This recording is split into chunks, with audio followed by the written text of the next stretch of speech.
সবাইকে আবারও ফুড ল্যাবে স্বাগত।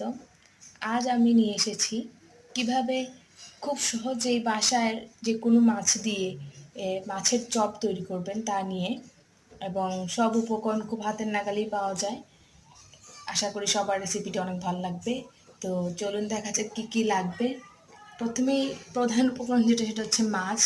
আমার বাসায় পাবদা মাছ ছিল, সেজন্য আমি পাবদা মাছ দিয়ে করেছি। আর মাছের কাঁটাটাও অনেক কম, তাই আপনারা চাইলে অন্য যে কোনো বড় মাছ নিতে পারেন।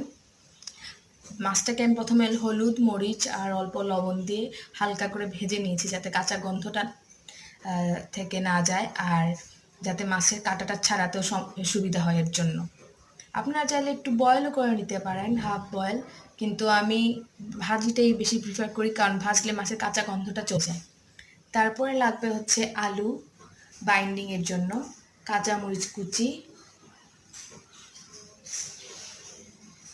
তারপরে লাগবে ধনেপাতা কুচি,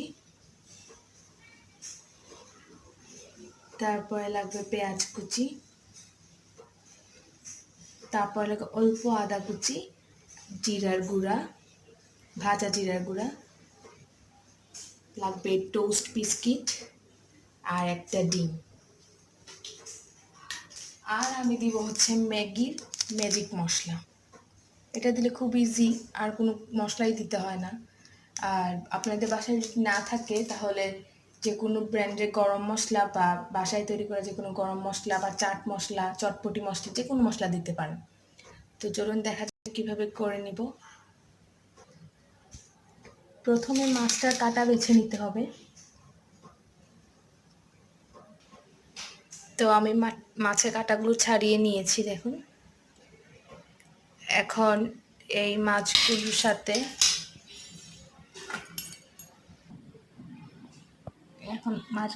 আলুগুলো দিয়ে দিব। আলুগুলো ম্যাশ করে দিয়ে দিব হাত দিয়ে।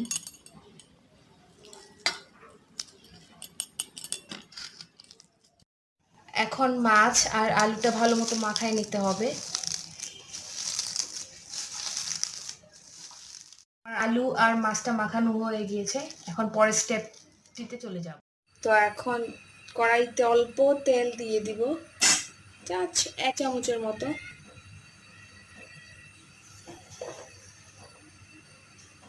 তেল গরম হয়ে গেলে তাতে পেঁয়াজ কুচি,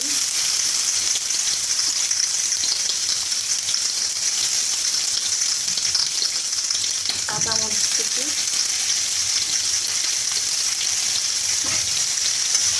দিয়ে ভালো মতো নেড়ে একটু লাল করে নেব, তারপরে ভেজে নেব।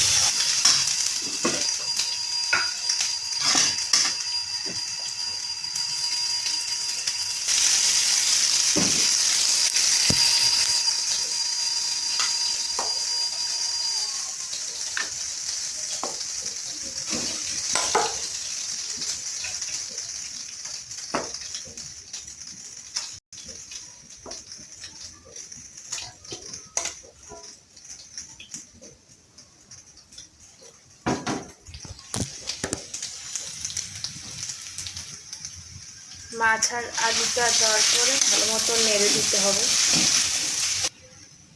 তাতে দিয়ে দিব এখন 1/2 চামচের মতো জিরার গুঁড়া, তারপর দিয়ে দিব ম্যাগির যে ম্যাজিক মশলাটা ওইটা,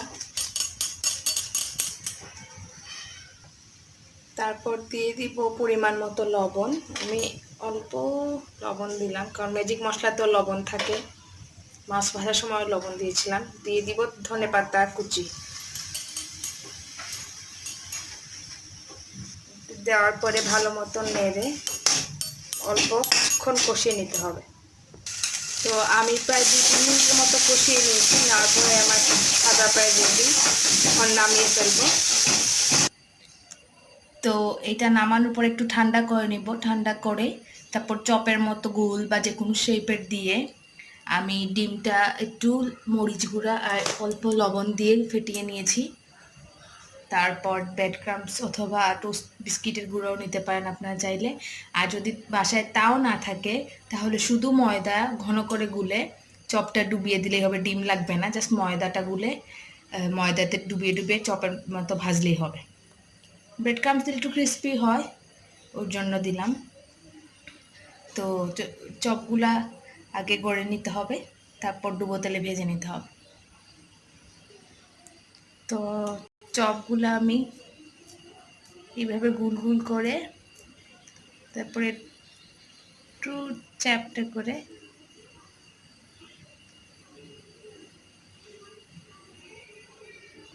সবগুলো রেডি করে ফেলবো এভাবে। তো আমার সবগুলো চপ রেডি, আমার প্রায় 10টার মতো হয়েছে। এখন চপগুলোকে ডিমে ডুবিয়ে তারপর ব্রেড ক্রাম্বস লাগিয়ে ডুবো তেলে ভেজে নিব। তো প্রথমে একটা দেখিয়ে দিচ্ছি।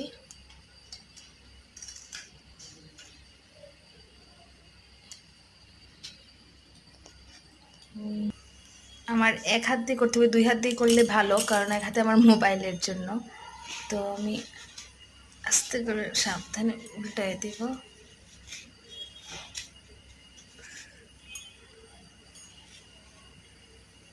এই যে এইভাবে করে সাইডে রেখে দিব, বাকি চপগুলো ঠিক একইভাবে করে নিব। তো আমার সবগুলো চপ রেডি, এখন আমি ডুবো তেলে ভেজে নিব। তো আমার মাছের চপ রেডি। যে সকল বাচ্চারা মাছ খেতে চায় না বা যাদের মাছ খেতে ভালো লাগে না, তাদের জন্য এই রেসিপিটি আশা করি সবার অনেক ভালো লাগবে। আর যদি কেউ একদমই মাছ পছন্দ করেন না, তাহলে এর পরিবর্তে মাংস বা শুধু আলু দিয়েও সেম প্রসেসে চপটি বানাতে পারেন। আশা করি সবার অনেক ভালো লাগবে, এবং ভালো লাগলে অবশ্যই আমার চ্যানেলটি সাবস্ক্রাইব করুন এবং লাইক দিয়ে পাশে থাকুন। ধন্যবাদ সবাই।